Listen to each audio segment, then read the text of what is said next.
tentang tema yang diminta, yaitu tentang mengapa Indonesia belum negara maju. Saya kajiannya dari perspektif SDM dan lebih banyak ke aspek mikro. Nanti yang Prof. Sidik akan bicara lebih ke aspek yang makronya ya. Nah, jadi ini saling bersinergi. Saya tidak banyak yang ingin saya sampaikan karena mungkin dibatasi juga waktunya.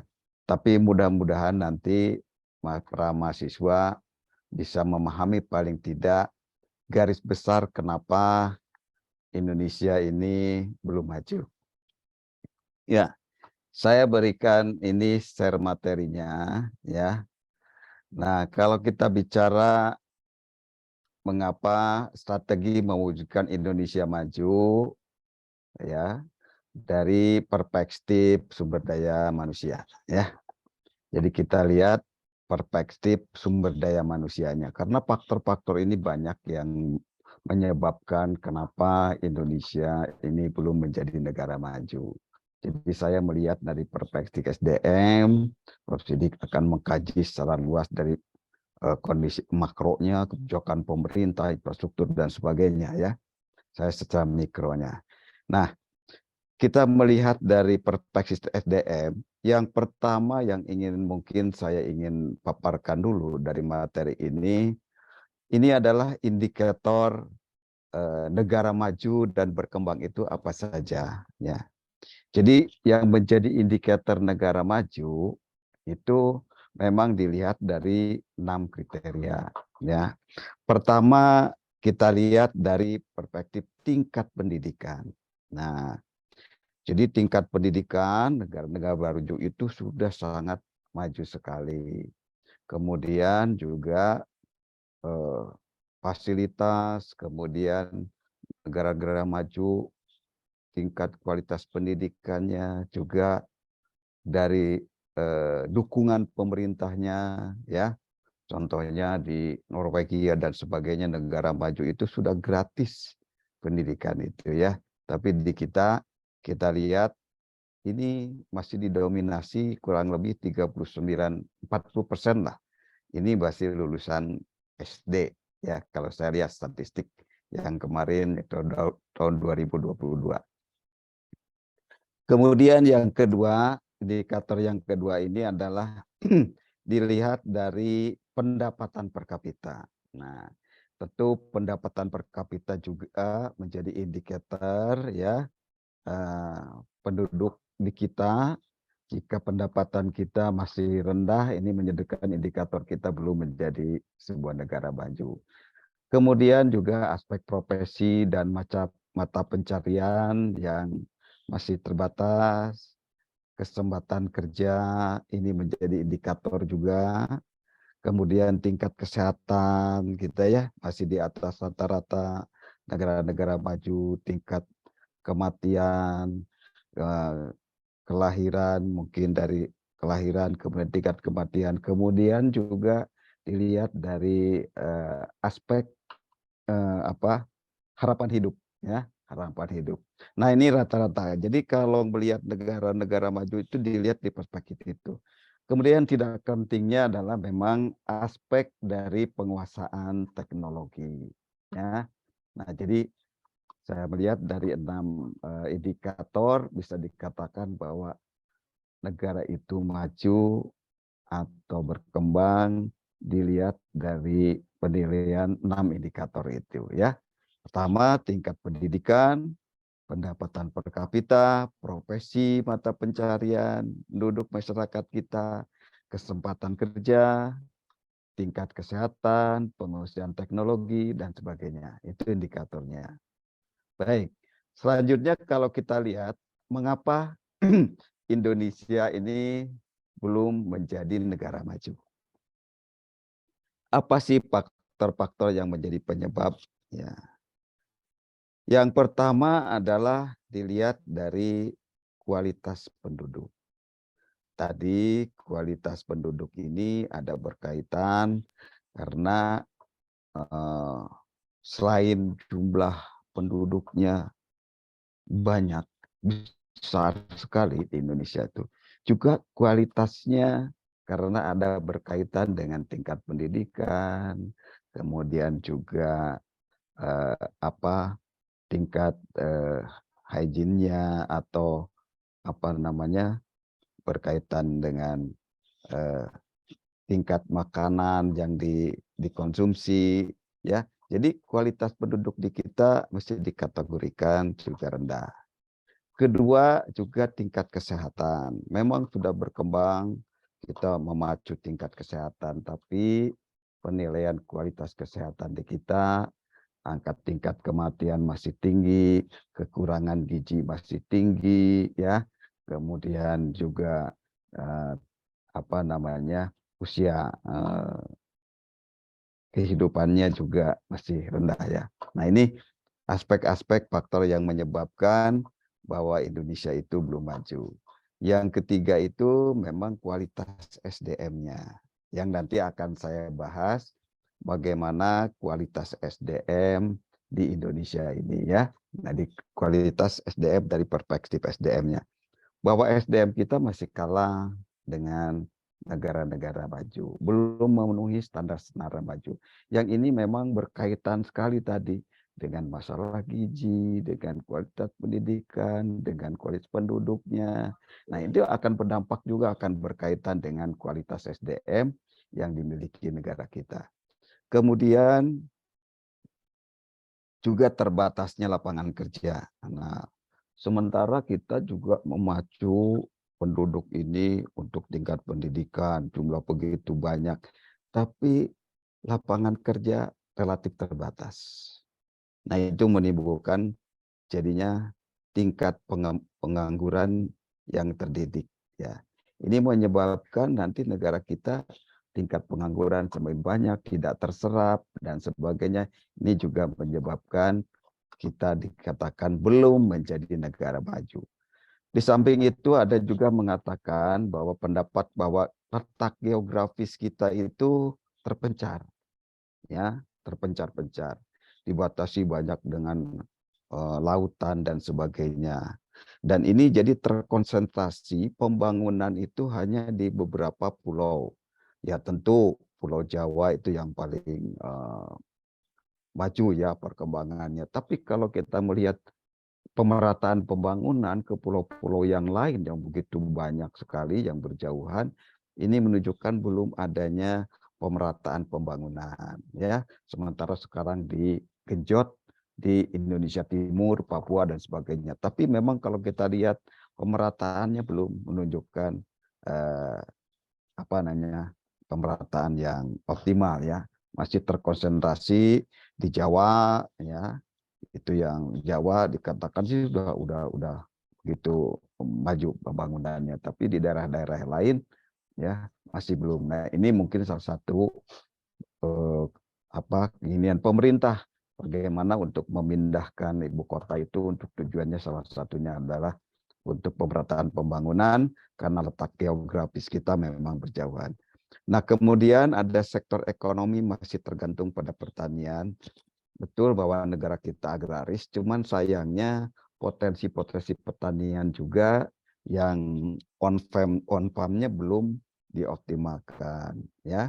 Nah, itu dengan teknologinya belum menjadi potensi yang baik untuk menjadi sumber daya pertanian itu menjadi lapangan kerja yang sangat menjanjikan bagi penduduk Indonesia. Padahal memang pertaniannya masih tradisional, dan hal ini yang menjadi kita miris itu petani bekerja, ya, menanam padi dan sebagainya, kemudian pertanian, tapi yang menikmati untungnya adalah dari channel-channelnya itu. Jadi bukan dari on-farm-nya tapi off-farm-nya, ya. Dan begitu juga negara-negara kita penduduk pertanian, tapi yang kita makan adalah impor juga, ya. Nah, ini barangkali beberapa penyebab yang ingin disampaikan. Sekali lagi ada kualitas penduduk, kualitas kesehatan, kualitas SDM, lapangan kerja, letak geografis, dan juga sektor ekonomi kita tergantung pada pertanian. Nah, jadi kalau kita lihat dari sini, ya, ini IPM, Indeks Pembangunan. manusia. Indonesia itu kita ambil IPM dari pada tahun 2022. Itu posisi kita itu ada di 114. Ya. Negara yang paling IPM-nya bagus adalah Swiss, lihat, Norwegia, begitu makmur, begitu negara maju. Dan kebanyakan dari Eropa Utara. Nah, kita lihat, kalau kita lihat di ini dibandingkan ini, kita ada 114. Ya. Nah, ini barangkali kita masih lebih tinggi dibandingkan negara-negara Afrika. Mungkin di negara Asia juga kita sudah jelas masih kalah, hanya beberapa negara Asia Tenggara yang memang mungkin di atas kita. Saya tidak melihat ini secara keseluruhan. Jadi menunjukkan hal ini menunjukkan bahwa Indonesia itu masih angka IPM-nya di atas 100. Masih jauh dari negara-negara maju. Ada beberapa apalagi negara-negara Eropa dan negara Asia yang lain, ya mungkin dibandingkan itu pasti unggul, mungkin kita dibandingkan dengan beberapa negara Afrika, ya, yang memang banyak sekali negara Afrika ini yang disebut masih negara miskin, ya, negara miskin atau negara berkembang dan sebagainya. Inilah kenapa indeks pembangunan kondisi saat ini ada di 114, mungkin agak lebih baik 114 ini kalau dibanding dengan posisi sepak bola kita, ya, 149. Oke. Baik. Nah, kemudian kita lihat perkembangan SDM di Indonesia saat ini, bahwa kalau kita lihat dari perspektif kualitas SDM masih tergolong rendah. Data BPS ini mengatakan bahwa menunjukkan bahwa tenaga kerja di Indonesia itu masih didominasi oleh tamatan SD. Jadi saya fokus ke sumber daya manusianya tadi, bahwa ini masih didominasi oleh SD, ya, yaitu sebesar 39,10%. Ini berdasarkan BPS Februari 2022. Ini dari kita 39%, berarti dari sekitar 250 juta penduduk Indonesia. Ya, ini masih besar, potensinya besar, didominasi oleh itu, ya, pendidikan SD. Nah, jadi faktor tadi ini juga menyebabkan faktor penyebabnya kenapa SDM kita kurang berkualitas, karena kurang aksesnya pendidikan.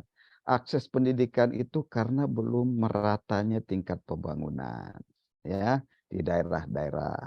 Akses ke pendidikannya ya susah, walaupun dulu memang sudah di program dilaksanakan dengan SD Impres dan sebagainya, kan memang ada peningkatan, tapi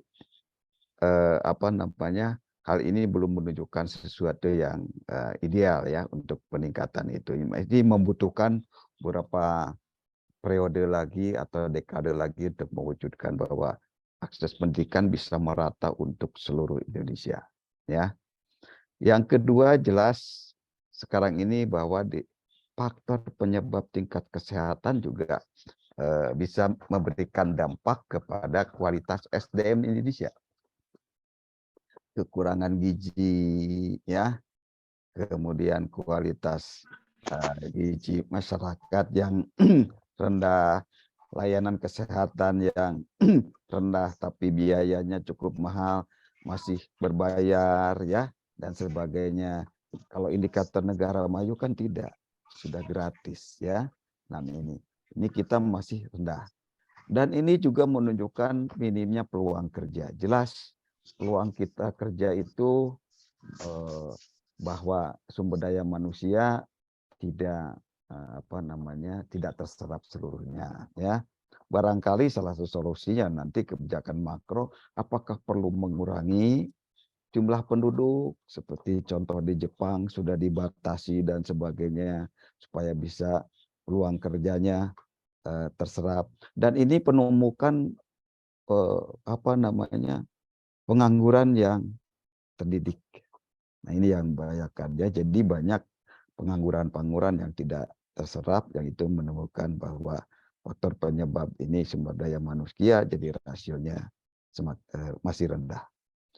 Kemudian selanjutnya, apa itu kualitas SDM? Jadi kalau kita bicara tentang kualitas SDM, merujuk pada kualitas dari tenaga kerja, yaitu kemampuan. Ya, kalau kita lihat kualitas itu dari kemampuan, ability-nya, kemampuan fisik, kemampuan intelektual, serta kemampuan psikologis serta mental. Ya, nah itu ada kemampuan fisiknya, kemampuan intelektual, karena kita bisa bicara nanti kita fokuskan di aspek kompetensi ya, karena kita melihat intelektual kapital itu yang harus menjadi yang menunjukkan kualitas SDM, di mana keberadaannya itu perannya tinggi dalam suatu negara, suatu organisasi, dan harus memberikan nilai tambah bagi negara itu sendiri. Jadi bukan hanya jumlah tenaga kerja yang banyak sarjana dan sebagainya, tapi ini tidak memberikan nilai tambah apa-apa. Jadi nanti ciri-ciri kualitas ini memiliki kemampuan dalam penguasaan, keahlian dalam suatu bidang yang berkaitan dengan iptek. Nah, ya, memiliki kemampuan dan keahlian dalam menguasai iptek, ya, ilmu pengetahuan dan teknologi. Nah, kemudian juga yang disebut di sini adalah yang memiliki kualitas, mampu bekerja secara profesional dengan orientasi pada mutu dan keunggulan. Tadi saya katakan salah satunya yang punya intelektual itu dia bekerja profesional dan selalu orientasinya kepada mutu atau nilai tambah ya. Nah, dari keunggulan yang akhirnya memperoleh keunggulan. Dapat menghasilkan karya-karya unggul yang mampu bersaing secara global. Nah, ini dari karya-karya inovasi yang dibangun bangsa, SDM yang mampu menghasilkan sesuatu yang berperan bagi negara, tentu ini punya daya, nanti hingga mempunyai daya saing global. Nah, itu biasanya hak-hak paten yang dimiliki oleh anak bangsa Indonesia semakin banyak nanti akan menunjukkan daya saing kita unggul. Memang sudah banyak beberapa anak bangsa kita, SDM kita sudah menghasilkan beberapa yang mungkin ya dari aspek talentanya, kemampuan teknologinya dan sebagainya, tapi masih belum banyak ya, masih bisa dihitung dengan jari. Dan kadang-kadang juga orang-orang yang potensinya seperti itu, mereka lebih senang bekerja di luar negeri ketimbang dia bekerja di dalam negeri itu sendiri. Karena ada pandangan, kadang-kadang orang yang punya intelektual tinggi itu tidak dihargai di negaranya, lebih dihargai di luar negeri. Itu mungkin salah satu juga faktor yang menyebabkan kualitas kita sebut masih rendah, padahal potensinya begitu tinggi ya. Baik, nah ini juga mengapa Indonesia masih kalah bersaing dengan negara lain, ada beberapa penyebabnya, lambatnya pelayanan publik, ya, masih birokrasi kita masih lambat ya, keterlambatan itu masih di bawah standar ya.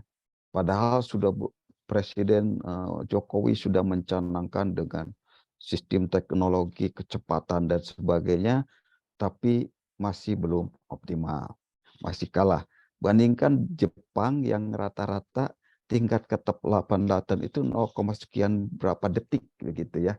Tingkat keterlambatannya birokrasi. Kita ya keterlambatan sudah merupakan hal yang biasa ya. Nah, kemudian infrastruktur yang masih terbatas, nanti mungkin Prof. Sidik akan menjelaskan juga tentang infrastruktur ini, karena memang makanya sekarang Presiden memfokuskan ke infrastruktur, ya, pemerataan di Indonesia Timur dan sebagainya. Infrastruktur dengan terbangunnya infrastruktur akan memberikan dampak kepada aspek-aspek lain, nanti tingkat perekonomian, juga tingkat kualitas penduduk, kemudian juga aspek yang lainnya. Dengan infrastruktur yang baik tentu akan memberikan multiple efek bagi faktor yang lain.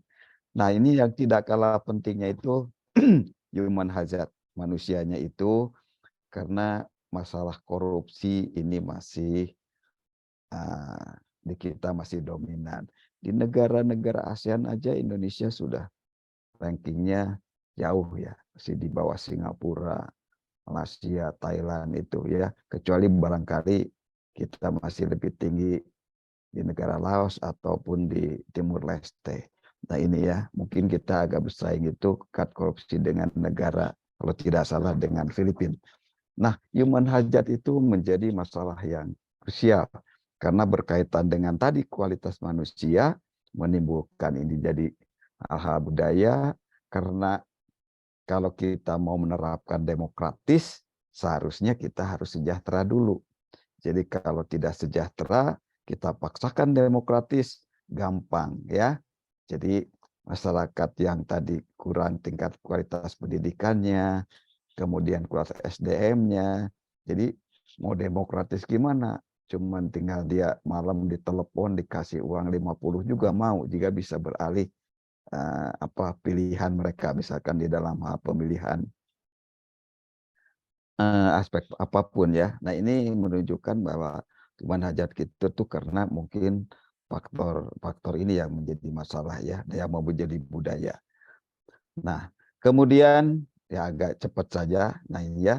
Nanti tantangan terbesar dalam interaksi bangsa-bangsa ini di mana nanti kita lihat eh, tantangan kita dengan negara-negara lain, ada dampak negatif ya, ini integrasi global, ekonomi, politik, sosial, budaya, ini juga memberikan tantangan, benturan-benturan nilai, pergeseran nilai antara muncul nilai-nilai baru.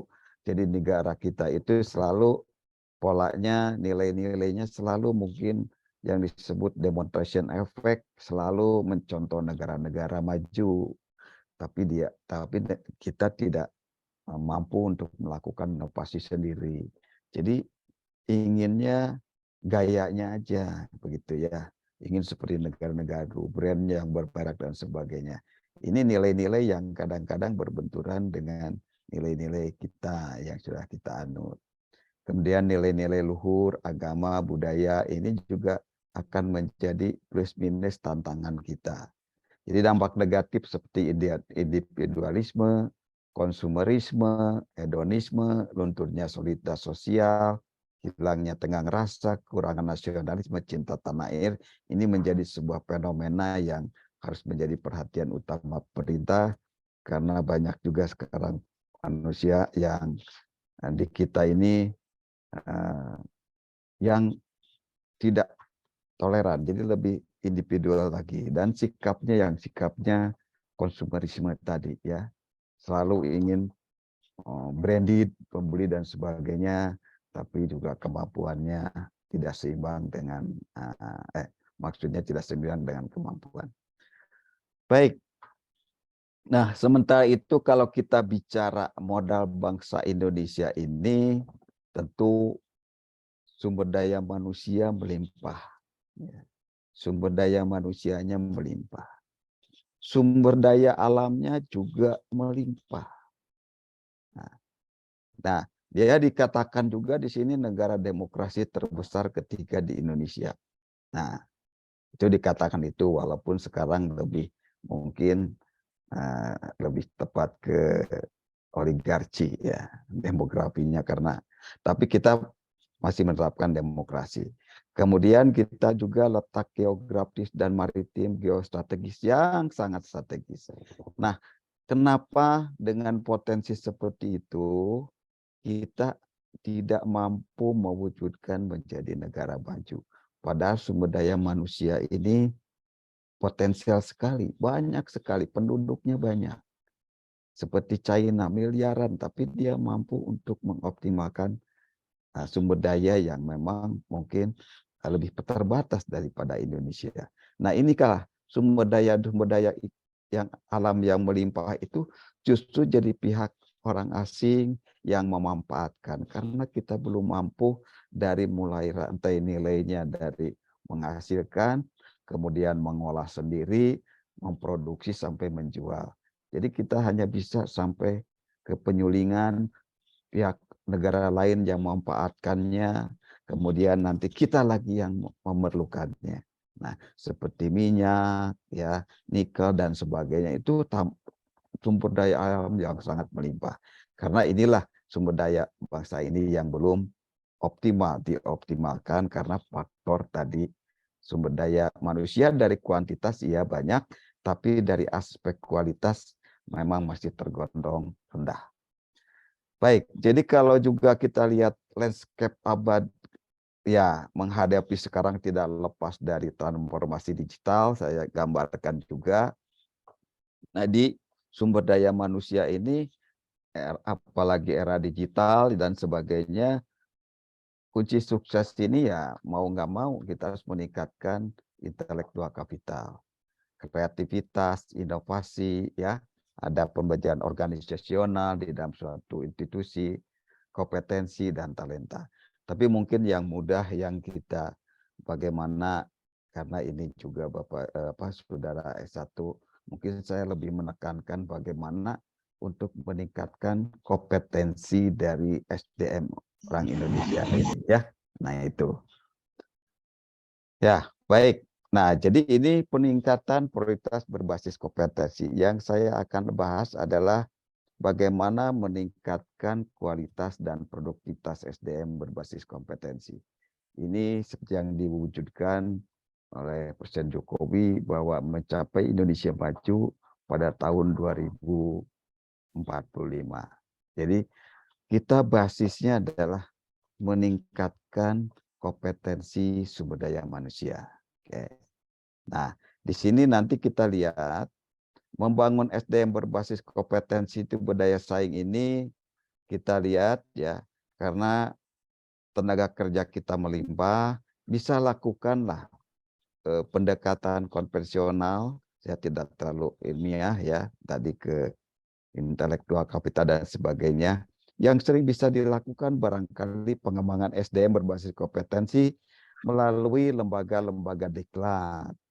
Ya, lembaga diklat dilatih, biasanya itu meningkatkan kompetensi, untuk meningkatkan kompetensi daya saing. Yang instan, yang mungkin mudah dilakukan, ketimbang melalui proses yang panjang, penerapan talenta, intelektual kapital, dan sebagainya ya. Dan ini pengembangan sumber daya berbasis kompetensi. Kemudian nanti kompetensi dan profesionalisme SDM. Ya, nanti terbentuknya ini akan menghasilkan tenaga kerja yang kompeten dan profesionalisme. Ya, dari proses pelatihan pengembangan karir ini akan memunculkan prosesnya ke kompetensi. Nanti kompetensi itu akan mendorong tingkat produktivitas dan kualitas tenaga kerja kita akan juga meningkat. Nah, jika produktivitas meningkat dari sumber daya tadi yang ada, kualitas tenaga kerja juga kita meningkat, maka kita daya saing nasional juga akan meningkat. Dan era ini akan menjadi sebuah tantangan di era WTO, globalisasi, ya, APEC, MEA, dan sebagainya. Ini yang harus dilakukan barangkali kebijakan bukan ini, karena untuk meningkatkan SDM tidak bisa parsial, tapi harus komprehensif, berbagai kepentingan baik pemerintah ya, kemudian dari stakeholder yang lain, lembaga-lembaga yang lain ya, harus bisa melakukan yang memberikan yang sama, artinya ya, sama-sama untuk membangun seperti itu. Tidak bisa mengandalkan pemerintah saja, tidak bisa mengandalkan suatu masyarakat saja ya. Ini. Baik, selanjutnya membangun kompetensi SDM Indonesia unggul itu, nah ini ya. Ya, ini antara lain dilandasi oleh nilai agama, budaya, etos kerja, disiplin kerja, kejujuran, loyalitas, dedikasi, tanggung jawab. Itu yang menjadi salah satu komponen-komponen kompetensi spiritual ya. Nah, kemudian itu tentang nilai agama, nilai budaya, disiplin, kejujuran, itu kompetensi yang perlu dimiliki dari aspek spiritual. Dan juga kompetensi sosial.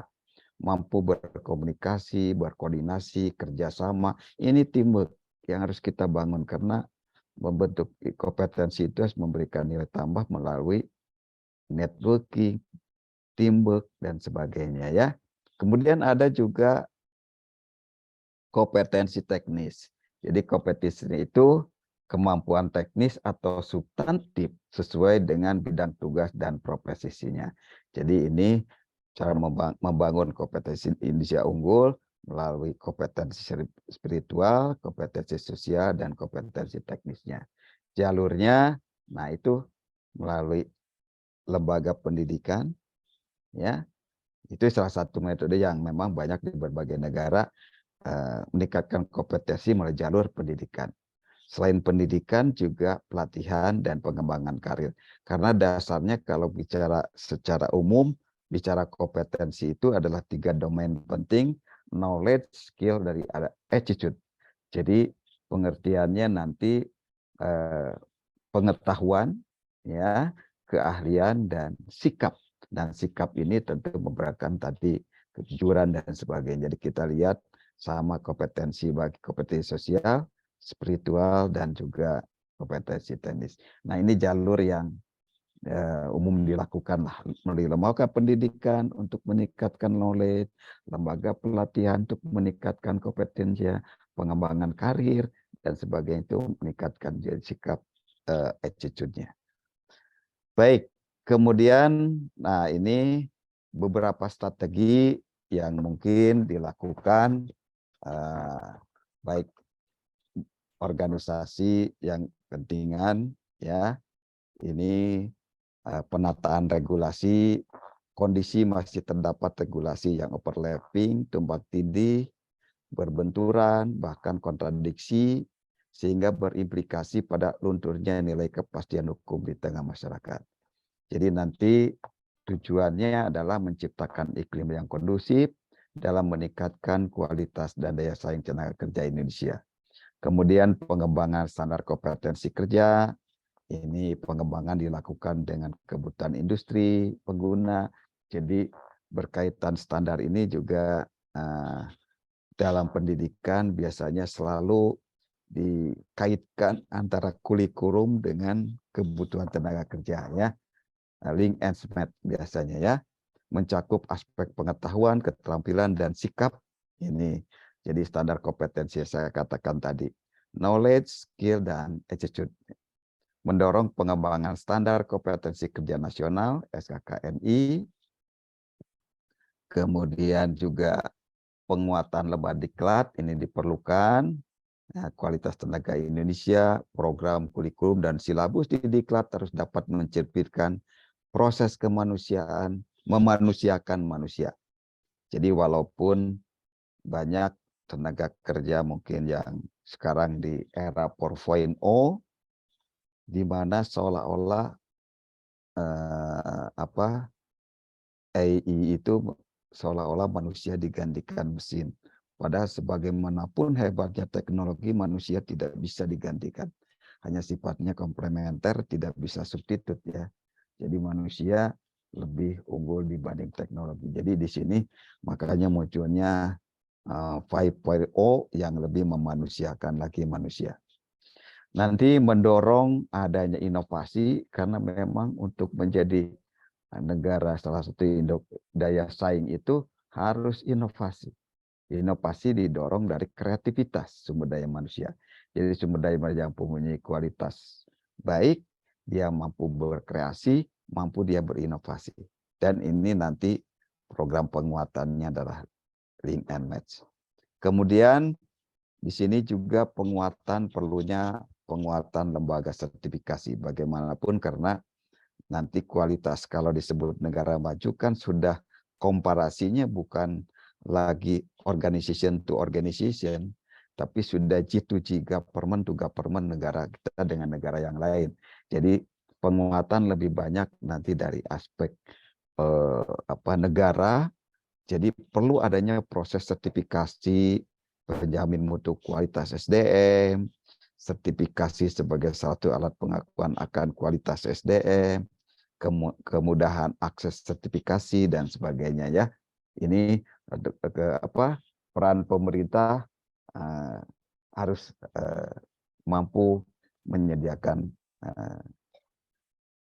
lembaga tersebut untuk penguatan kompetensi kita.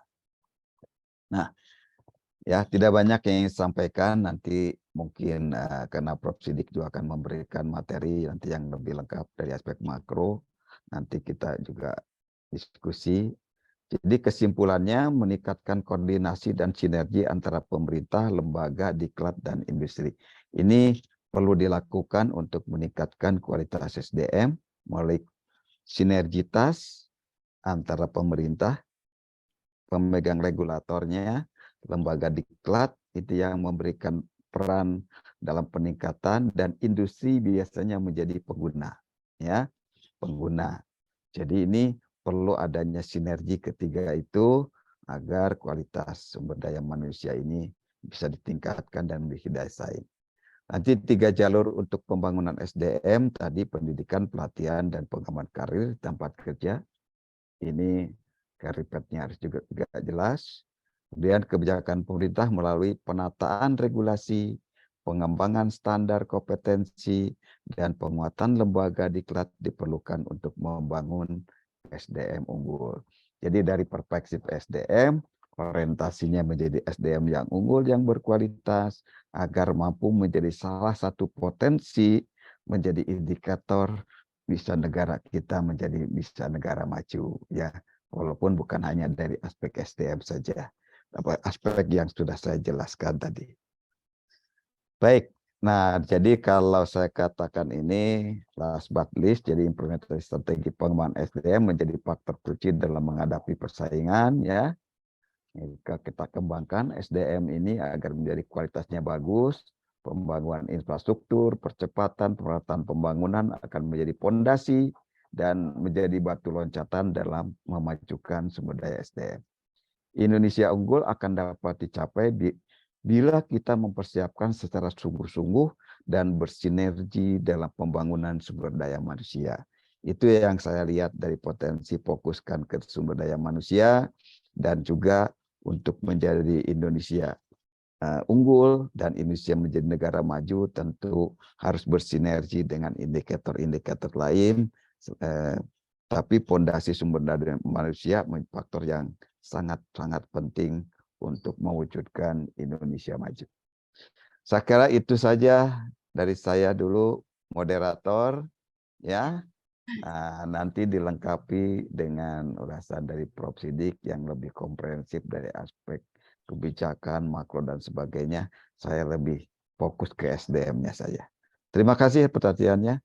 Assalamualaikum warahmatullahi wabarakatuh. Waalaikumsalam warahmatullahi wabarakatuh. Terima kasih kepada Prof. Dr. Haji Ashar Effendi SMSC atas paparan yang telah diberikan. Kita langsung saja ya, untuk sesi berikutnya kita akan mendengarkan pemaparan dari Prof. Dr.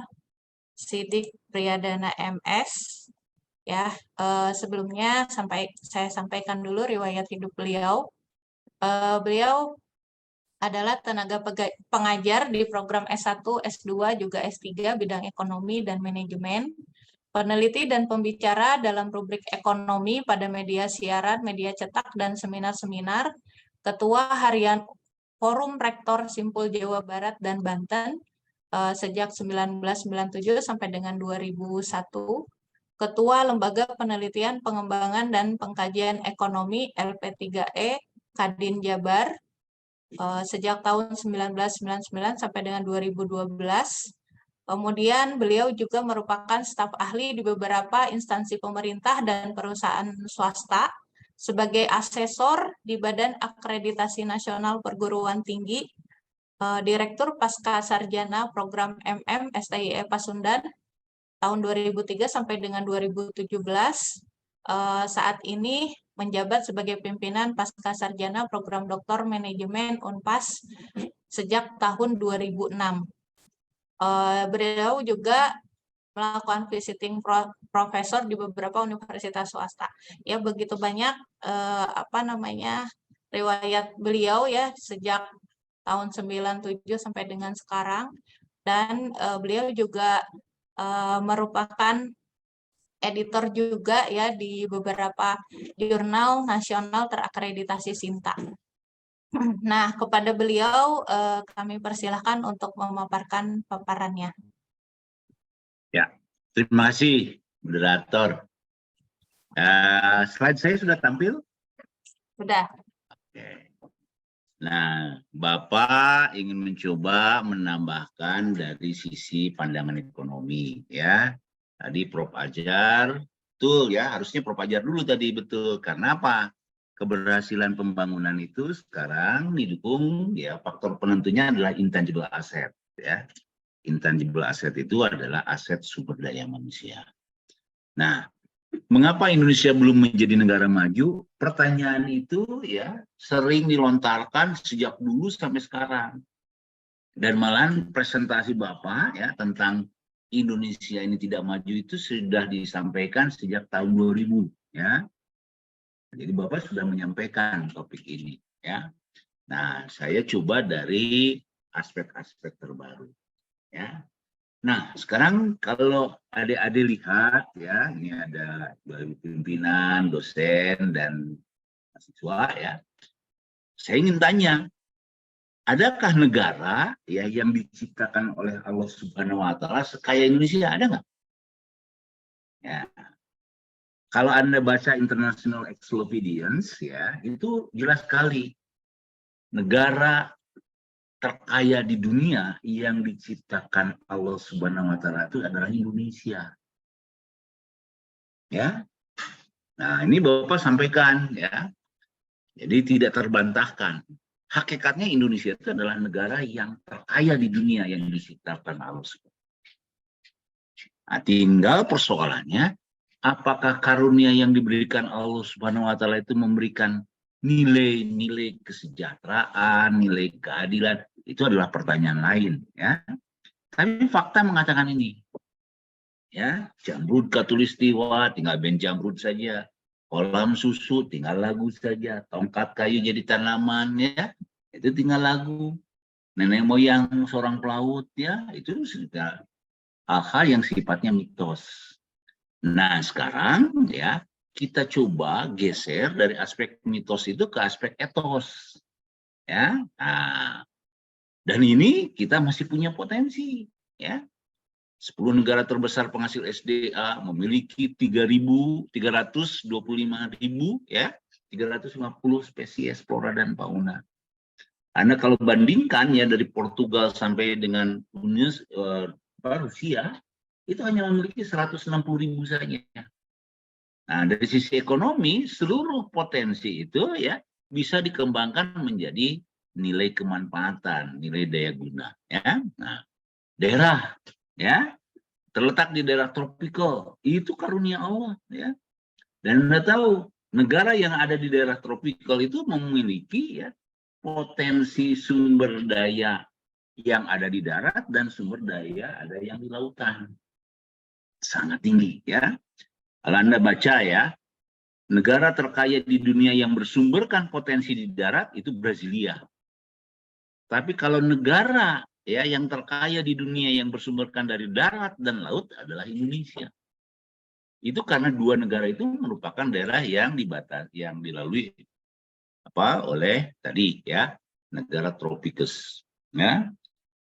Nah, kemudian daerah strategis di dalam teori ekonomi dikatakan barang siapa satu negara letaknya strategis itu memiliki ya nilai ekonomis yang tinggi ya.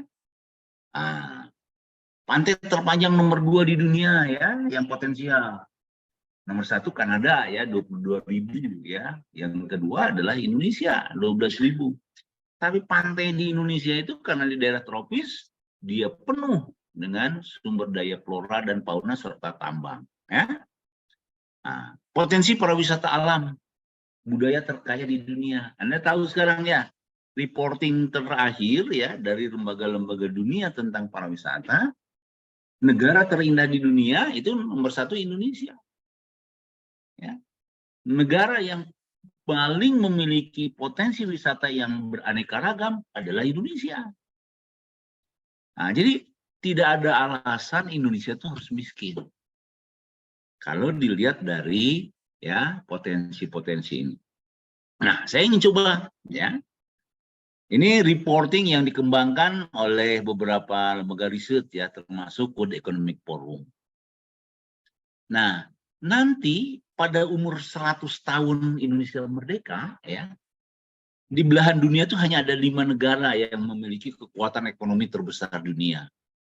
Satu adalah Cina, kedua adalah India, ketiga adalah Amerika, yang keempat adalah Rusia, yang kelima adalah Indonesia. Tetapi Anda tahu, Amerika slow down sekarang, Rusia slow down. Jadi beberapa forecasting yang dikembangkan oleh lembaga dunia, bahwa 100 tahun kemudian itu, pada tahun 45, kita sudah merdeka 100 tahun, maka nomor 3 di dunia itu yang negara memiliki kekuatan ekonomi terbesar itu adalah 1 Rusia, 2 India, dan 3 Indonesia. Nah, itu harus diyakini. Karena itu sebagai vision kita. Tapi apa yang terjadi? Ya, kita sudah merdeka kurang lebih ya hampir 80 tahun ya. 78 sekarang ya. Ternyata hasil nilai ekonomis kita tidak jauh mencapai angka 6.305 US dollars. Ya. Padahal ya, negara termiskin di dunia ya, Singapura itu negara termiskin di dunia. Tapi pendapatan masyarakatnya terkaya di dunia.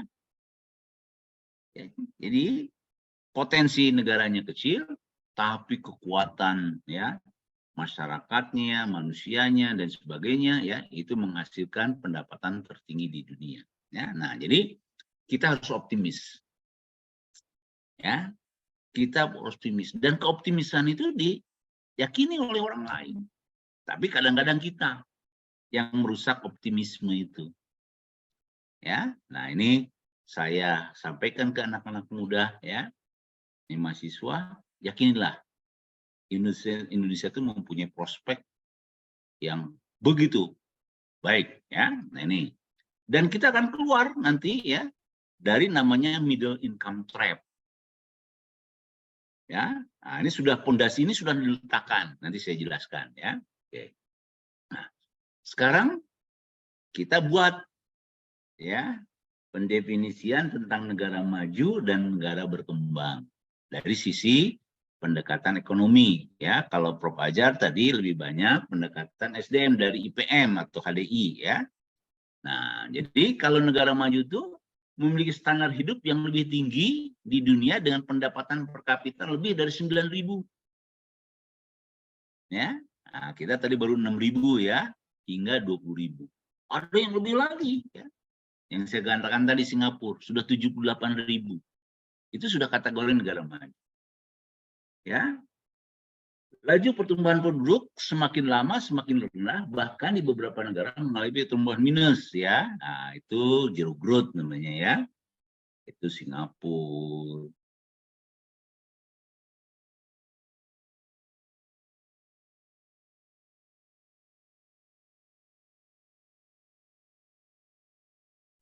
Prof. Ya, oke ya. Udah masuk ya sekarang ya. Udah masuk. Negara maju adalah ya rendahnya tingkat pengangguran. Tadi Prof Ajar saya tidak ulang lagi. Nah, kita sekarang pada posisi negara berkembang.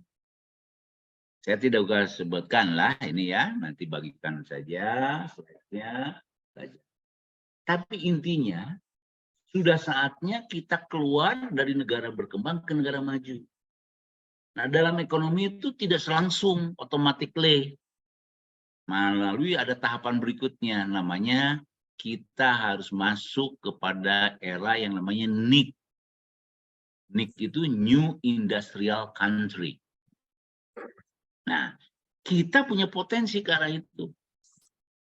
Cuman salahnya tadi ya potensi-potensi alam itu dikelola dalam konsep pembangunan ekonomi yang sifatnya tradisional. Nah, di ekonomi ada 3 aliran. Tradisional, modern, dan kontemporer. Nah, kita harus merubah pola pembangunan ekonomi itu.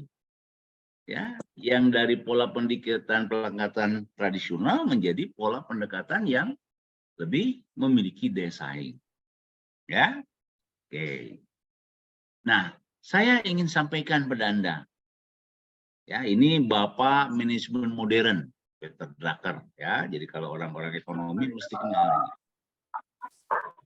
Sebenarnya tidak ada bangsa yang miskin atau terbelakang, yang ada adalah bangsa yang tidak terkelola dengan baik, unmanageable.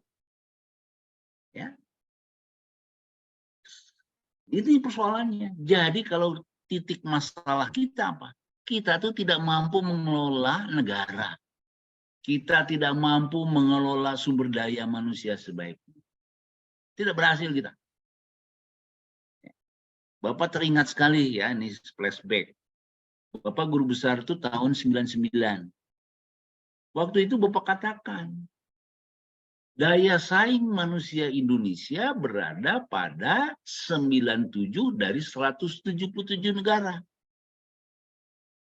Tapi sekarang sekolah makin banyak, sarjana makin banyak, teknologi makin mudah.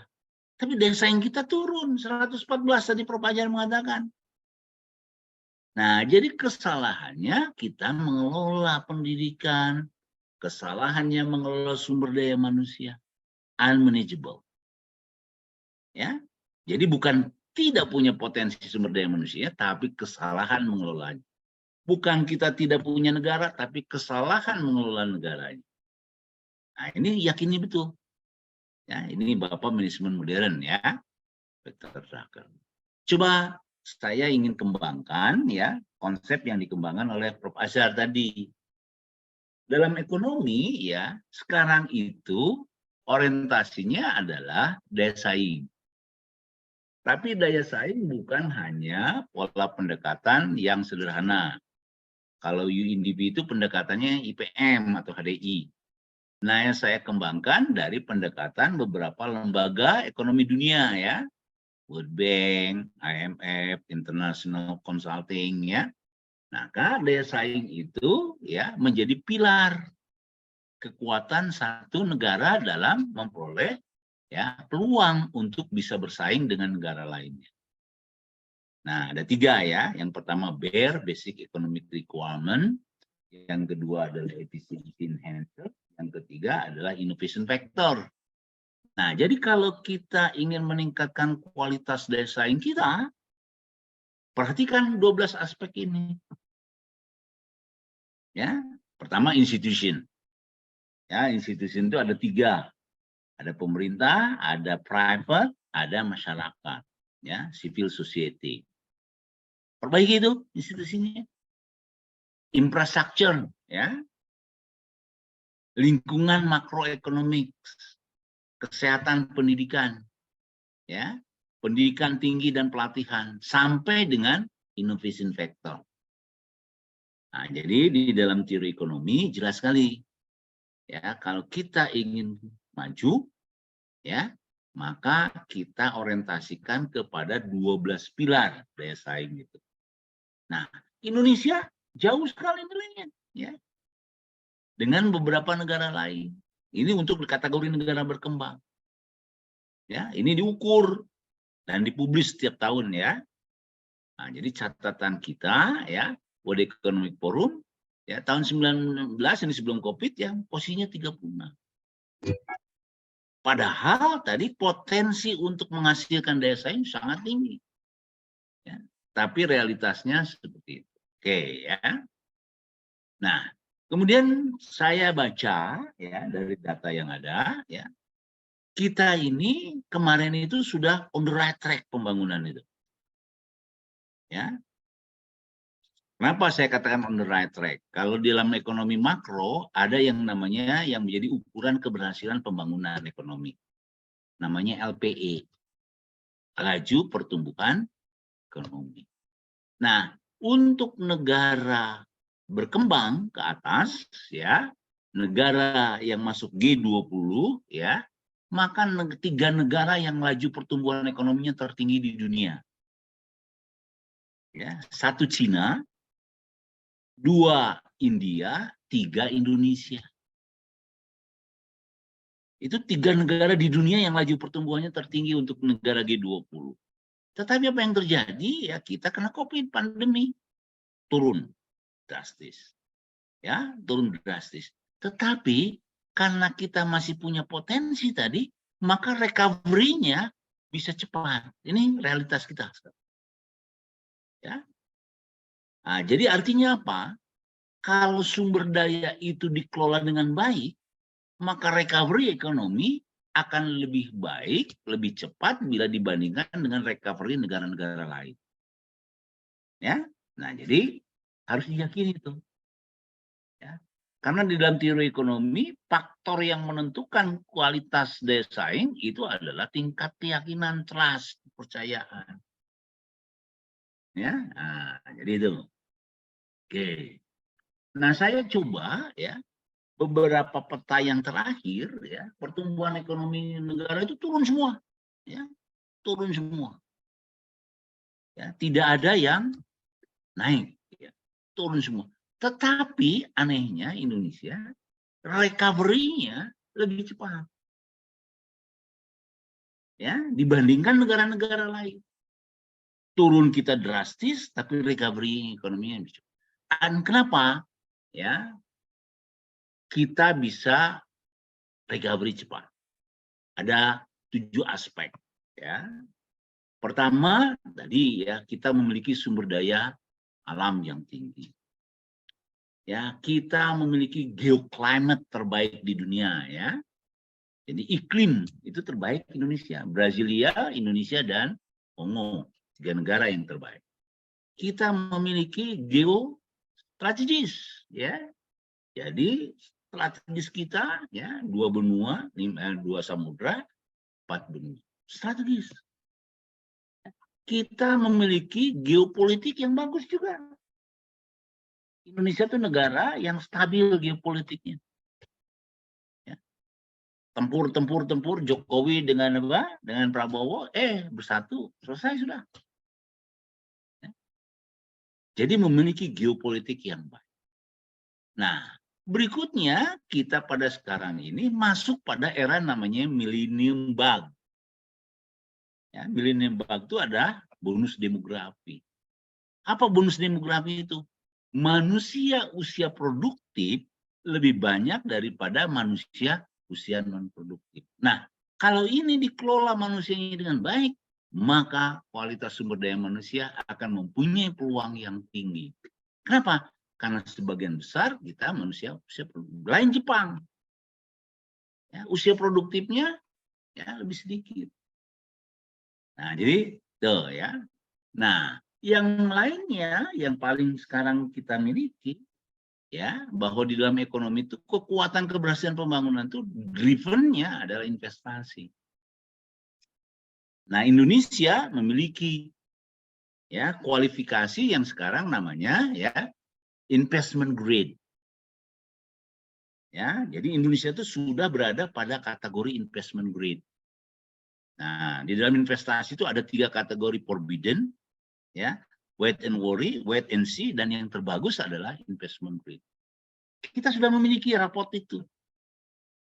Ya, ini dikeluarkan dari ya beberapa lembaga internasional, World Bank, IMF, dan International Consulting, ya. Jadi sudah memiliki potensi. Nah, tinggal sekarang apa yang Bapak katakan tadi, potensi-potensi unggulan itu betul-betul ya dilaksanakan secara konsekuen dan konsisten. Ini yang nggak pernah kita lakukan. Ya. Nah, seperti contoh, bagaimana kita merealisasikan investment grade? Perlu tadi disampaikan regulasi. Ya, pemerintah harus segera merubah perilakunya, menghilangkan regulasi-regulasi yang bersifat disinsentif menjadi regulasi yang bersifat insentif. Supaya apa? Supaya kita masuk pada kondisi pembangunan namanya low cost economic. Pembangunan ekonomi murah, biaya murah. Indonesia tuh masuk sekarang, kenapa kita tidak masuk menjadi tidak cepat maju? Apa yang disampaikan tadi, korupsi. korupsi itu mengakibatkan high cost economic. Ya, nah, Anda tahu ya fungsi cost ya. Cost sama dengan V cost plus variable cost. Indonesia ditambah lagi satu, invisible cost, ya, biaya siluman. Nah, jadi kalau tadi pertanyaan kenapa Indonesia tidak maju-maju, karena kita ya masuk pada trap yang namakan high cost economics. Ya, nah ini rubah. Ya, ada beberapa hal yang mengakibatkan low cost economic. Ya, yang pertama IPK kita ya perbaiki. IPK itu apa? Indeks persepsi korupsi kita. Kita tuh tinggi indeks persepsi korupsinya. Yang kedua, koefisien Gini-nya, pemerataan hasil pembangunannya.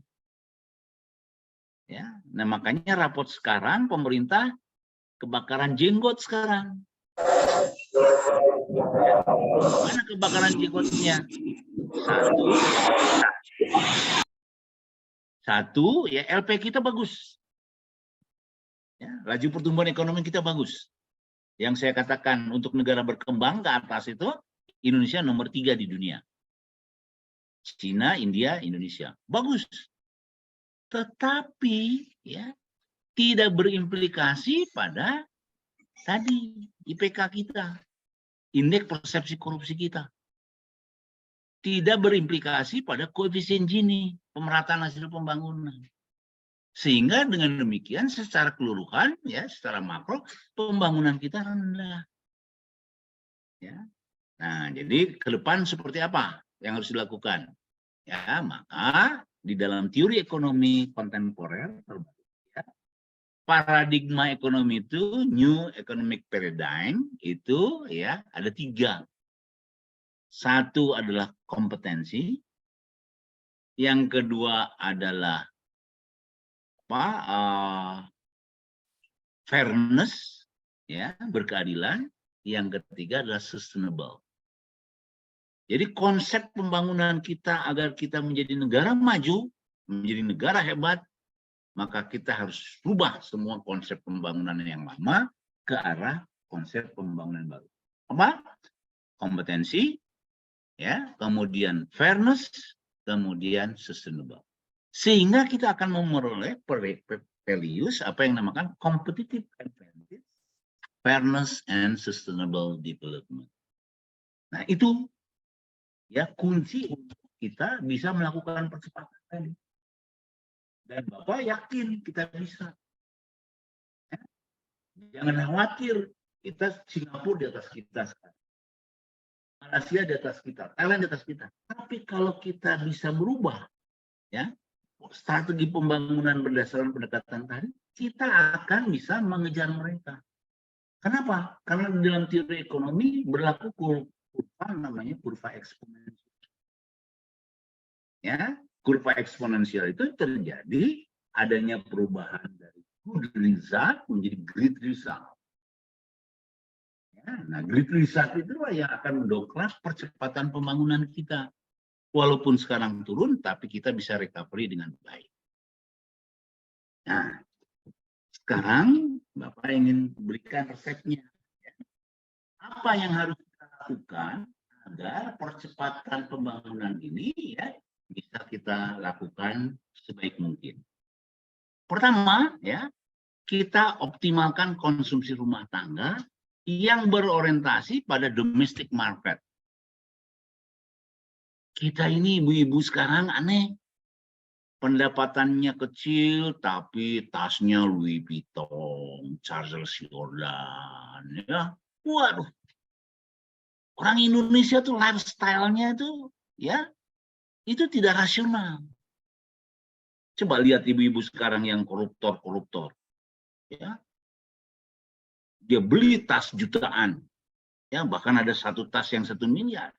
Padahal gaji pegawai negeri bapaknya itu ya galangan berapa?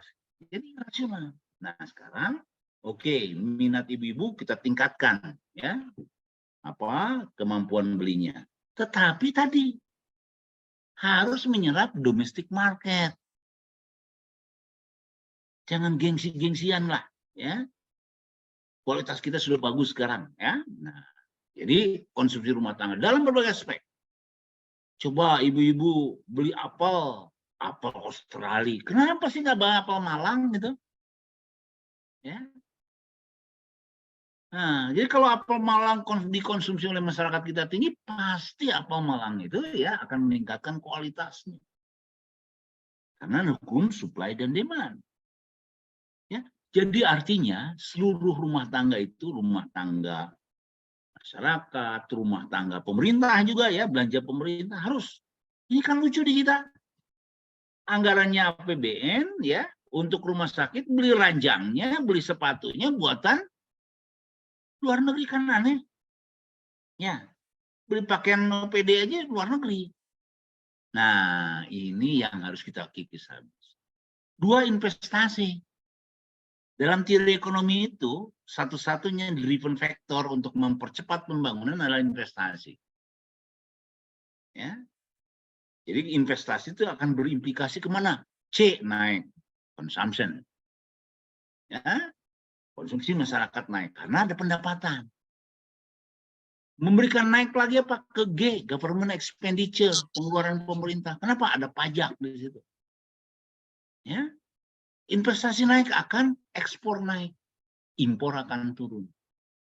Nah, jadi saya minta pada Anda sekalian ya, tingkatkan. Sehingga apa? Kalau kita ke domestic market, maka net ekspor kita naik.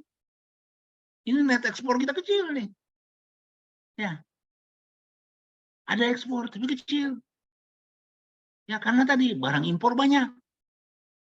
Ya, kita mau pakaian bekas saja impor kan ya. Nah, nih. Ya, ubah sekarang.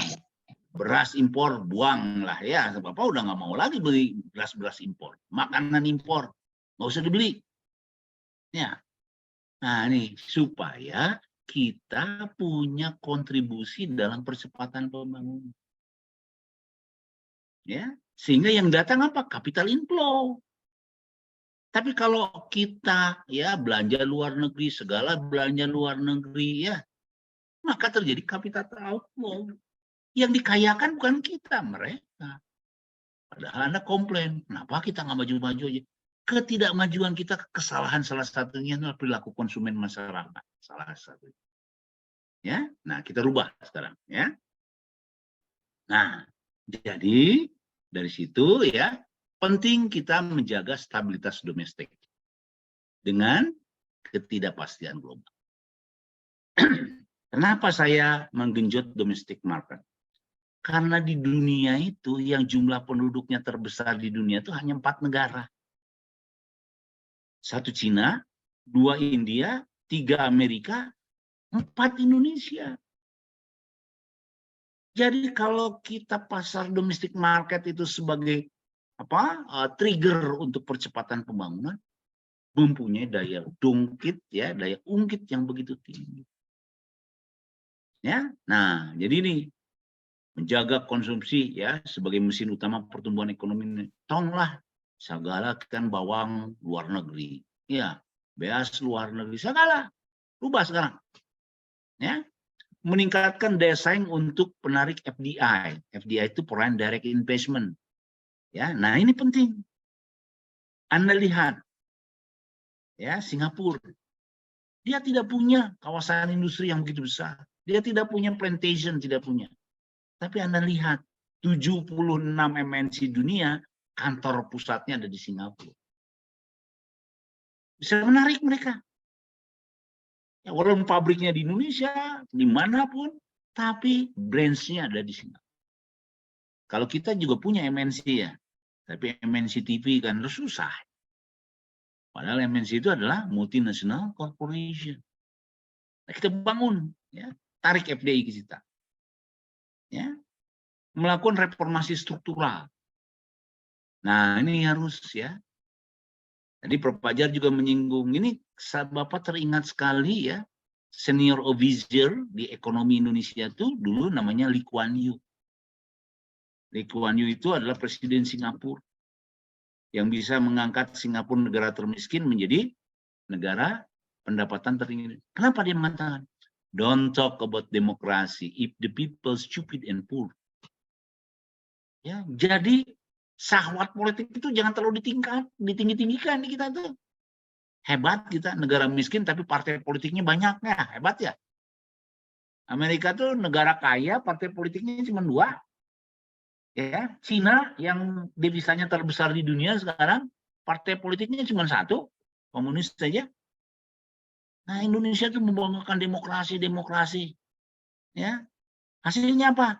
Partai-partai, mohon maaf ya, Bapak ungkap nih ya, sejarah nih ngatakan. Dulu ya tagline yang tertinggi adalah Partai Demokrat menyatakan tidak dengan korupsi. Yang ngomongnya semua adalah koruptor. Ya, jadi inkonsisten di politik itu. Wakil rakyat tapi merusak tatanan rakyat. Ya. Sekarang lagi ya, Nasdem menyampaikan restorasi, sekjennya kena korupsi terbesar lagi. Jadi inkonsisten kita ini. Nah, coba ya, stabilitas politik ekonomi itu tadi untuk mendrive percepatan pembangunan. Bukan mensejahterakan tadi syahwat politik mereka. Ya. Ini penting. Ini anak-anak muda nih jangan salah pilih ya. Kalau partai-partai diindikasikan dia korupsinya tinggi, ya nggak usah dipilih lah. Ya. Supaya kita ada awareness ya terhadap percepatan pembangunan. Ya, nah ini. Kemudian meningkatkan kualitas sumber daya manusia tadi oke lah, sudah Pak Acar ya, Bapak di sisi-sisi lain. Nah, jadi artinya apa? Kita tuh masih punya kesempatan yang besar untuk percepatan pembangunan. Dunia menyatakan itu, kita aja yang pesimistik, kita aja yang merusak. Nah, jadi mari kita APBN sebagai instrumen kebijakan fiskal untuk mendukung perekonomian melalui fungsi alokasi, distribusi, dan stabilisasi. Kita tinjau lagi tuh APBN. Ya, ini kan lucu. Ya, tadi Prof. Fajar mengatakan orang-orang pintar di Indonesia nggak mau di Indonesia karena dihargai. Ya sama, profesor aja cuman gajinya 4,5 juta. Bapak ya. Gaji nih ya. Masa kita disamakan dengan UMKM gitu? Ya. Bagaimana mau maju? Sementara orang-orang partai politik ya dapat pensiun, dapat fasilitas. Ini dokter-dokter lah berikan penghargaan supaya kita ya bisa menjadi ya pelaku di negaranya sendiri ya. Nah, saya ingin sampaikan ya, ini Anda kalau baca Renstra ya, kemudian di situ ada RPJMN ya, nah, itu jelas sekali bahwa prioritas pembangunan itu ada 5. Satu apa? SDM, tadi yang Prof. Fajar sampaikan. Yang kedua infrastruktur. Nah, kenapa kok tahun lalu ya RPJMN yang lalu infrastruktur dulu? Karena kita dihadapkan pada MEA, Masyarakat Ekonomi ASEAN, di mana logistik cost kita itu sangat tinggi, 28,5%. Jadi tidak bisa mungkin bersaing dengan negara-negara tetangga kita kalau logistik cost-nya mahal. Singapura itu cuma 5%, Malaysia 7%, Thailand 8%. Kita 28% logistik cost-nya. Ya. Nah, ini yang harus kita rubah. Nah, kemudian penyederhanaan segala kendala regulasi tadi. Ya, bagaimana kita melakukan insentif regulation, membuang ya mata rantai perizinan yang panjang ya menjadi short ya, murah dan cepat. Ya, nah, terutama tadi untuk UMKM. Ya. Di kita ini pelaku bisnis banyaknya UMKM. Tapi kesempatan mengembangkan UMKM alokasinya jauh lebih rendah daripada apa yang dikembangkan investasi pengusaha besar dan pengusaha asing. Ya, nah, penyederhanaan birokrasi. Ya, Bapak lebih setuju, jangan terlalu banyak, ya, provinsi, jangan terlalu banyak kota kabupaten. Ya, kita lakukan saja seperti model Afrika Selatan, bukan pemekaran tapi merger. Ya, dalam teori ekonomi diajarkan, jangan lagi ada image keinginan untuk pemekaran, tapi harus merger. lebih efisien, lebih efektif, lebih ekonomis, ya, dan sebagainya. Transformasi ekonomi, ya. Jadi 5 agenda ini menjadi prioritas untuk kita semua. Nah, mahasiswa ya harus memahami ini semua. Ya, diajarkan tolong nanti, ya, gimana apa langkah-langkah berikutnya. Nah, kemudian ya, untuk bisa kita menjadi keluar dari trap negara berkembang, menjadi negara NIC, industrial country, dan menjadi negara maju, saya sampaikan ya ada 4 pilar perubahan. Always to be changed, ya kata orang. Kalau kita ingin cepat, ingin maju, harus senantiasa berubah. Ya. Nah, yang pertama ya keluaran dari perangkap ekonomi, pendapatan menengah, harus keluar ya dari income trap. Apa yang kita lakukan? Ekonomi berbasiskan inovasi. Nah, sudah mulai ya. Bagaimana kita merubah dari fungsi statis menjadi fungsi dinamis menjadi fungsi kreatif menjadi fungsi inovasi. Ya, harus mulai. Sekecil apapun kita harus melakukan inovasi. Jadi inovasi itu tidak selalu wah, ya.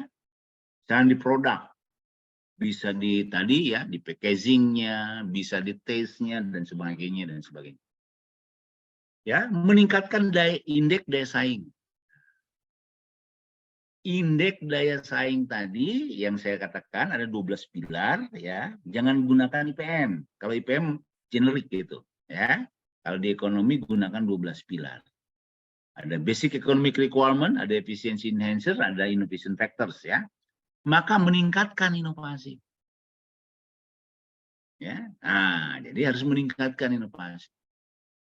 Tadi ekonomi berbasiskan inovasi, sekarang meningkatkan inovasi. Ya, sudah saatnya. Ya. Memenuhi harapan orang. Nah, saya ingin perguruan tinggi ini berperan. Ya. Kenapa? Karena di setiap negara di dunia yang menjadi pengungkit percepatan pembangunan itu adalah peranan perguruan tinggi.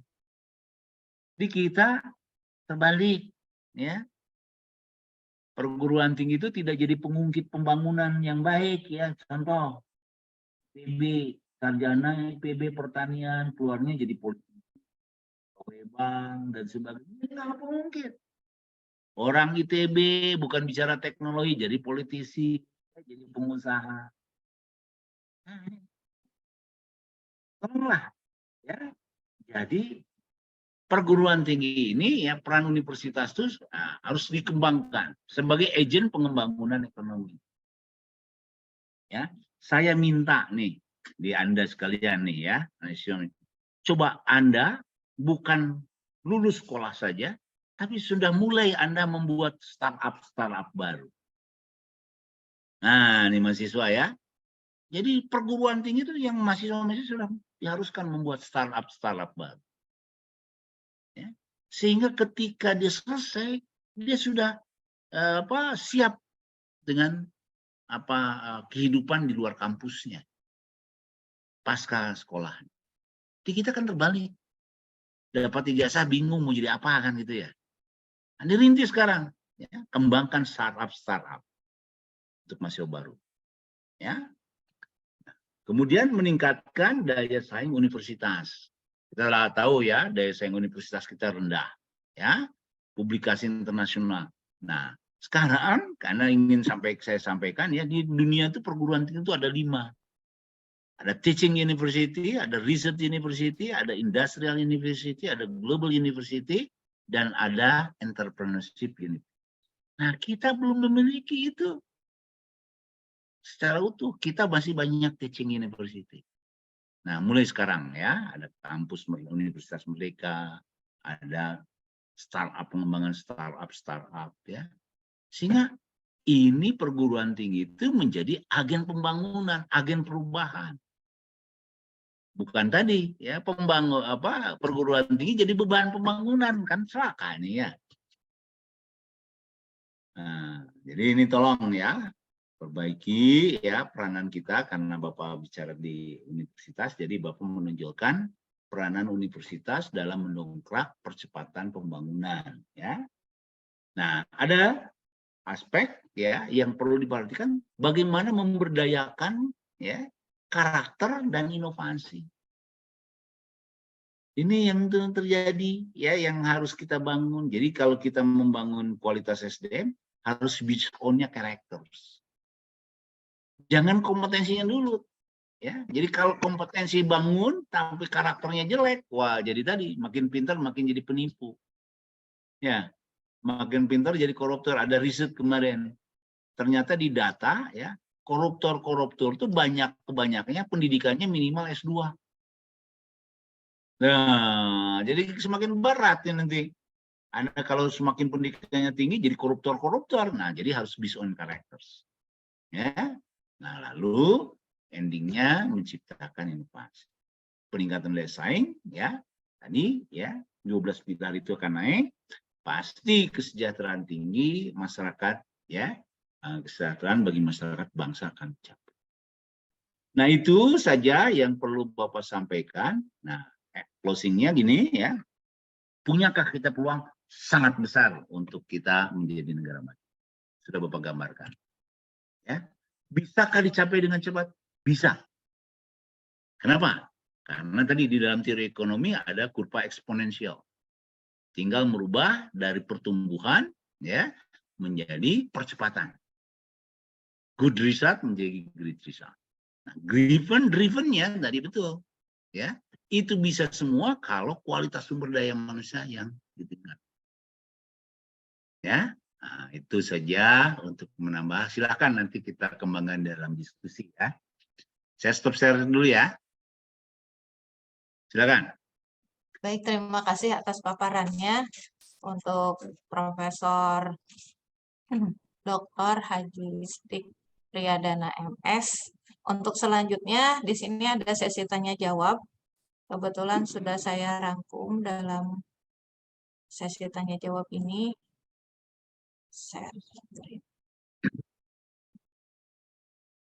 Pertanyaan yang pertama. Di sini ada Mas Aji bertanya, dengan adanya investasi asing, secara teori seharusnya ada transfer of technology atau knowledge yang diterima oleh host country. Bagaimana menurut Prof dampak investasi asing terhadap kemampuan negara Indonesia dalam mengadaptasi teknologi dan knowledge yang dibawa investor asing? Ini ditujukan untuk Prof Azhar. Kemudian satu lagi dia bertanya 2, teori kepemimpinan yang seperti apa yang akan membawa kepada sistem birokrasi yang lebih baik dan dapat mengeliminasi problem Mozart Hazard yang banyak terjadi di Indonesia atau adanya korupsi ya yang ada di Indonesia.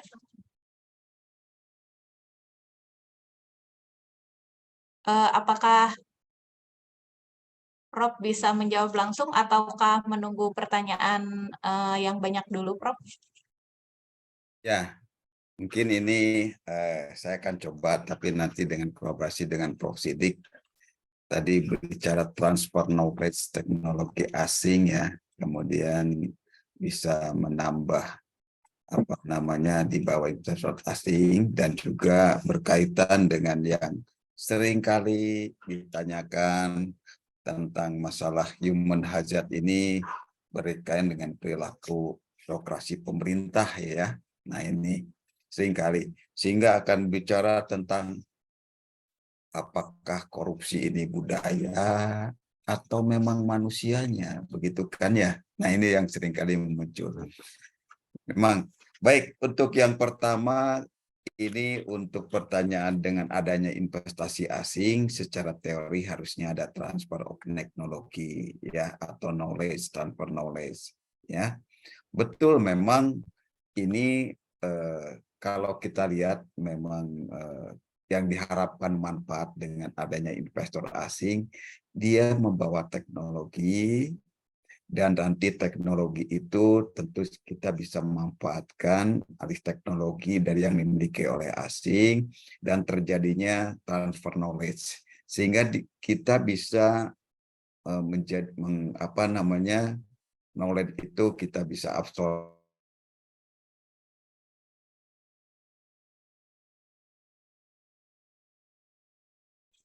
Ya, seharusnya bisa menerapkan.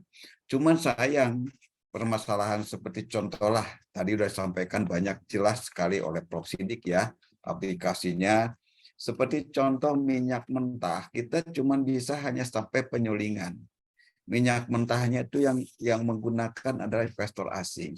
Kita investor asing yang menggunakan, mereka dengan teknologi tinggi, seharusnya kita mampu untuk menyerap pengetahuan tersebut, bisa mengalih teknologi, memanfaatkan teknologi. Tapi kenyataannya kita hanya sebatas pengguna.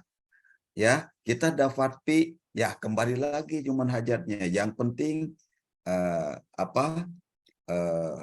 manfaat yang diberikan akhirnya kembali lagi kepada human hajat. Enggak, perannya pemerintah tidak pegawai di kita di Pertamina yang tidak tadi aspek perilakunya yang disampaikan Prof. Sidik itu lemah, ya kita tidak mendapatkan apa-apa. Yang untung adalah investor asingnya, ya. Contohlah lagi Freeport. Mana alih teknologinya? Hanya segelintir orang yang memanfaatkan, akhirnya korupsi lagi. Nah, ini yang bisa menimbulkan masalah. Seharusnya memang harus terjadi adanya transfer knowledge dan transfer teknologi yang bisa kita adopsi dan kita menjadi negara mandiri, ya, negara maju. Harusnya seperti itu. Tapi kenyataannya inilah kembali lagi kepada tenaga kerja manusia. Apakah kita sering seperti negara agraris harusnya mampu mengoptimalkan sumber daya yang ada ini menjadi sebuah komoditi yang menjadi unggulan Indonesia. Tapi tadi dikatakan Prof. Sidik, benar kita negara agraris, tapi kita senangnya dengan menggunakan impor. Nah, ini menguntungkan hanya sekelompok elit. Nah, saudara tahu sekarang dikuasai partai-partai politik yang makan ini dan sebagainya. Jadi bagi-bagi keuntungan, jadi rakyat sendiri yang menjadi dirugikan, ya. Nah, bayangkan negara agraris kita impor, ya tadi dikatakan Prof. Sidik, beras Vietnam, kan ayam Bangkok, apalagi tuh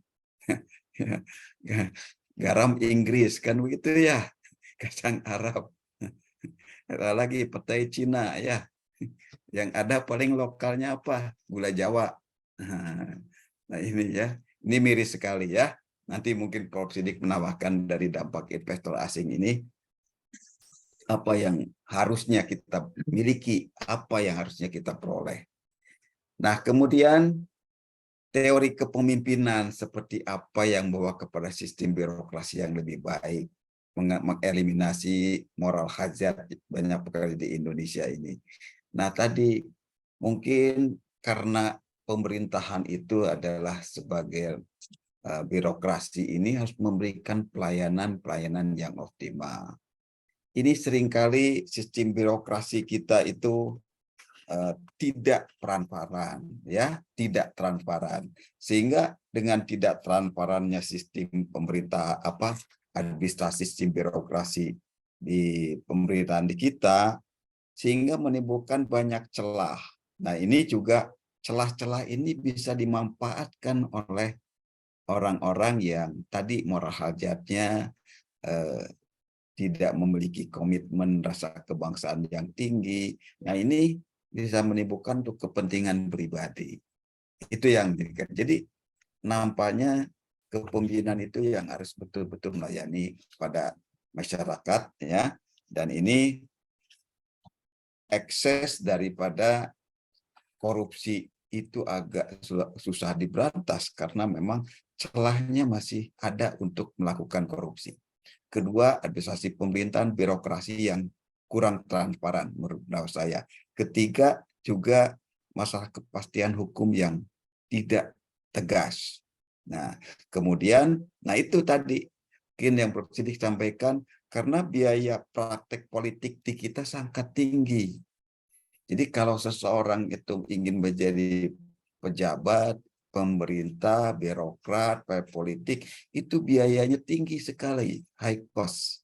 Sehingga dia berpikirnya ini seperti investasi. Udah keluar ratusan miliar, gimana caranya uang itu harus kembali.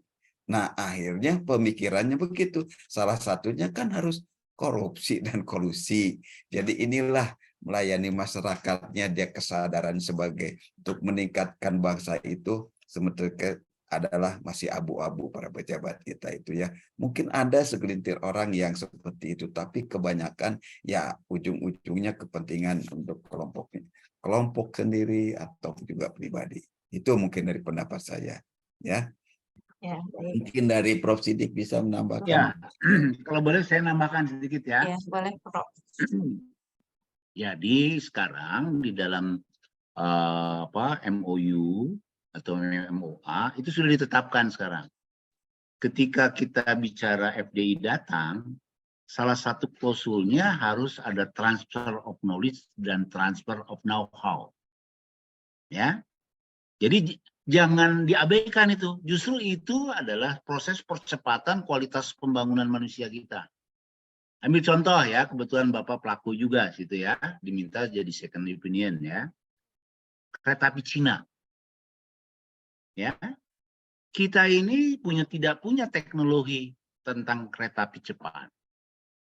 Lalu kita buat ya kerjasama P2P ya, private to private. Nah, kami mensyaratkan pada saat itu ya, ketika kita private to private, maka investasi kereta api cepat itu harus mengangkat perkeretaapian Indonesia.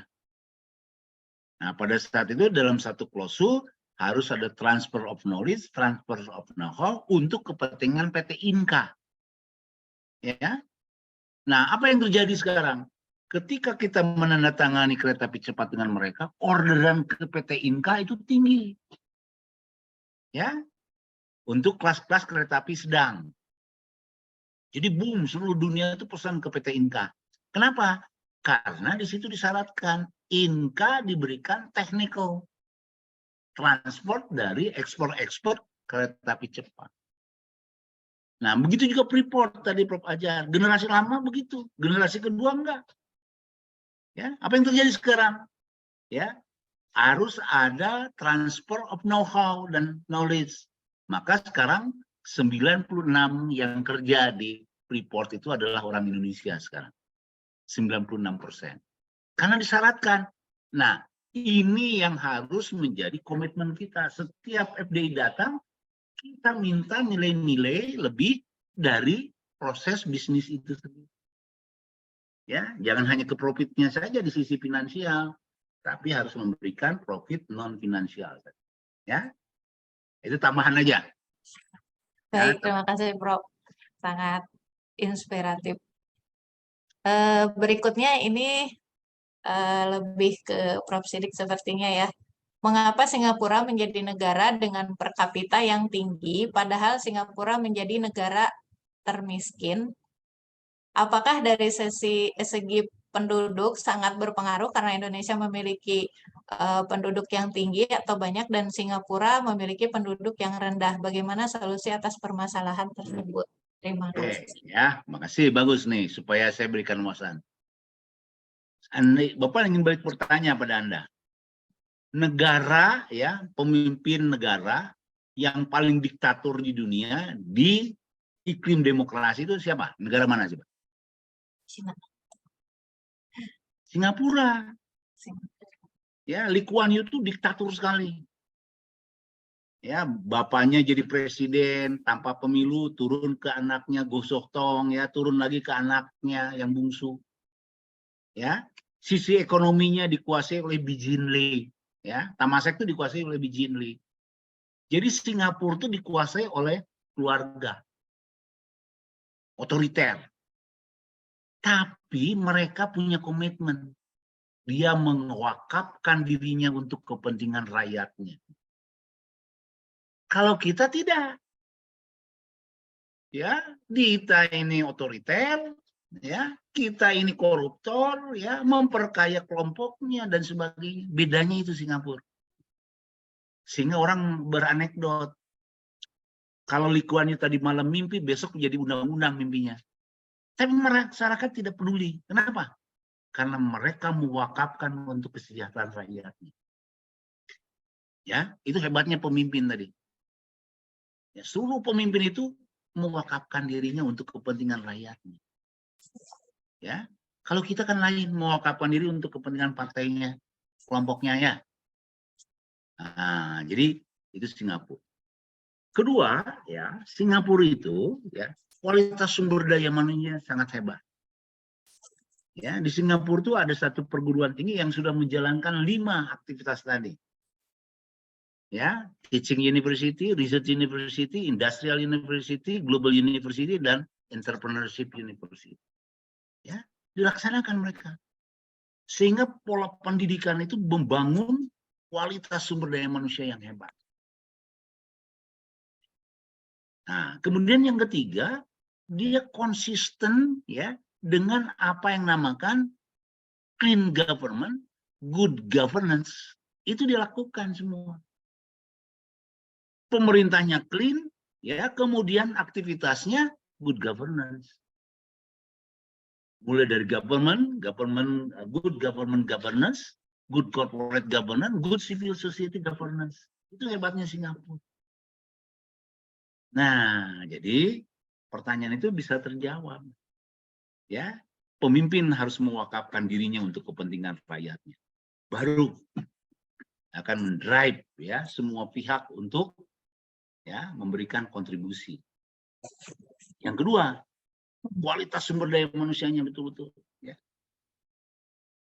Yang ketiga, ya komitmen terhadap korupsinya. Anda baca IPK Singapura itu mencapai 9,8 dari satuan 10. Jadi betul-betul mereka ya. Nah, kemudian tadi penegakan hukum di Singapura itu betul-betul. Anda tahu nggak? Kalau di Singapura koruptor itu nggak ditahan lama. Kalau kita kadang-kadang seumur hidup ya ada 20 tahun. Yang rugi siapa? Mati. Negara. Ya. Yang rugi negara, ngebiayain mereka hidup. Di Singapura tuh ya koruptor itu ditahannya cuma 4 bulan sampai 6 bulan. Ya, jadi tahanan penjaranya cuma segitu. Tapi sanksi sosialnya yang berat. Kartu penduduknya dikasih tanda koruptor. Tidak boleh punya rekening bank. Tidak boleh punya ATM. Tidak boleh punya kesempatan di lembaga birokrat. Ya, kalau di kita kan lain koruptor tuh. Tahan 20 tahun dikasih makan oleh negara. Di dalamnya korupsi lagi ya dengan aparatur. Nah, jadi disitulah kehebatan Singapura. Ya, nah, makanya saya membagi negara itu menjadi 4 kelompok. Kaitan potensi dengan ekonomi. 1, negara kaya, masyarakatnya kaya. Nggak aneh. Amerika, Inggris, Australia, Kanada, Jerman, negara kaya, masyarakatnya kaya. Yang kedua, negara miskin, masyarakatnya miskin. Nggak aneh. Ya, Uganda, Ethiopia, ya, Mozambik, dan sebagainya. Itu negara miskin, masyarakat. Yang ketiga, yang hebat itu apa? Negara miskin, masyarakatnya kaya. Singapura, Switzerland, Taiwan, Korea Selatan, Jepang, ya, dan New Zealand. Itu negara miskin. Nah, yang keempat, itu Bapak omongkan dari tahun 2000 tuh. Ketika Bapak jadi pembicara di JCC ya. Negara yang keempat, kategori keempat. Negara kaya, masyarakatnya miskin. Di dunia itu ada 3. Ya. Di Afrika adalah Nigeria. Di Amerika Latin adalah Venezuela, di Asia adalah Indonesia. Tuh. Negara kaya, masyarakatnya miskin. Kenapa tadi? Kualitas, perilaku, dan sebagainya. Ya, itu kan terjawab kan Singapura tuh? Ya, terjawab. Singapura meninggal Indonesia. Indonesia tetap. Versi Indonesia ya. Jadi pendapatannya Singapura itu sekarang 78.000 US dollars. Ya, kita hanya 6 ribuan. Wah, lumayan tinggi ya, Prof. Ya. Baik, Prof. Mungkin karena ini waktu sudah menunjukkan maghrib ya, Prof. Beberapa di antara kita mungkin ada yang melaksanakan ibadah puasa karena nanti dari ke depan adalah Idul Adha. Jadi saya langsung ke kesimpulannya, Prof. Silakan. Baik, untuk kesimpulannya bisa kita ambil dari kedua pembicara ini bahwa yang pertama adalah bagaimana cara Indonesia itu bisa menjadi negara maju atau negara yang lebih baik lagi. Pertama, ada pengelolaan kualitas SDM melalui kompetensi, di mana kompetensi ini nanti akan menghasilkan intelektual kapital yang memiliki kemampuan fisik, intelektual, dan mental, serta memiliki knowledge, skill, dan attitude yang baik. Nah, untuk 5 program dari rencana strategik di Indonesia ini, pertama adalah meningkatkan kualitas SDM, sebagaimana tadi bahwa SDM harus ditingkatkan melalui kompetensi, serta jangan lupa untuk selalu memasukkan attitude, sehingga moral hazard bisa dikurangi. Nah, diantaranya untuk mencapai korupsi yang rendah adalah dengan kita memiliki regulasi yang insentif. Kemudian setelah itu kita juga harus selalu melihat indeks IPK, indeks persepsi korupsi di Indonesia ini. Berikutnya ada peningkatan infrastruktur. Nah, Indonesia telah melakukan itu. Kemudian penyederhanaan regulasi dan penyederhanaan birokrasi, dan adanya transformasi ekonomi. Jadi peluang Indonesia bisa menjadi negara yang lebih maju lagi adalah melalui percepatan. Jadi merubah pertumbuhan menjadi percepatan dengan peningkatan kualitas SDM. Mungkin demikian yang bisa saya simpulkan, Prof. Mohon maaf jika ada kekurangan. Berikutnya saya akan serahkan sertifikat narasumber. Yang pertama akan diberikan kepada Prof. Azhar.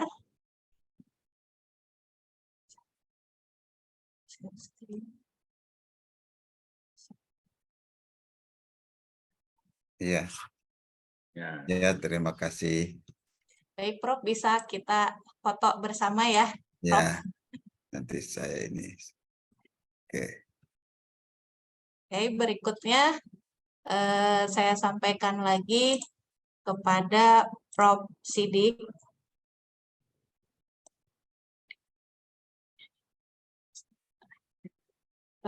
Sebentar, Prof. Ini untuk Prof. Sidik. Terima kasih. Ya, sama-sama, Prof. Terima kasih atas ilmunya. Semoga ilmu yang telah diberikan ini memberikan manfaat dan keberkahan di hari yang baik ini. Terima kasih. Assalamualaikum warahmatullahi wabarakatuh. Waalaikumsalam. Waalaikumsalam warahmatullahi wabarakatuh. Para mahasiswa. Turnuhun. Iya, terima kasih. Ya. Lab ya, Bapak Lab ya. Iya, Prof. Mohon Pak Yo, mangga, mangga. Terima kasih Profesor Prof. Sidik. Ya, sama-sama. Ya, Semangat terus mahasiswanya. Iya, terima kasih, Prof. Ya. Cepat terbuka. Amin, Prof. Doanya, Prof.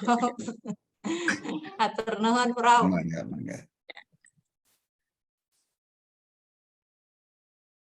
Oke, teman-teman semua, silakan nanti diisi untuk link daftar absensi ya. Nanti itu untuk kita mendapatkan sertifikat ya. Jadi nanti sertifikat akan di launchingnya di website FEB. Jadi nanti kalian tinggal melihat di website FEB, tapi yang nggak bisa hari ini ya, kemungkinan nanti mungkin hari Minggu atau hari Senin. Oke, terima kasih ya semuanya sudah hadir pada hari ini. Sehat-sehat selalu, semoga ilmunya bermanfaat. Assalamualaikum warahmatullahi wabarakatuh. Bye-bye. Waalaikumsalam warahmatullahi wabarakatuh. Terima kasih Mbak Diba, terima kasih Pak Adriana. Makasih Bu.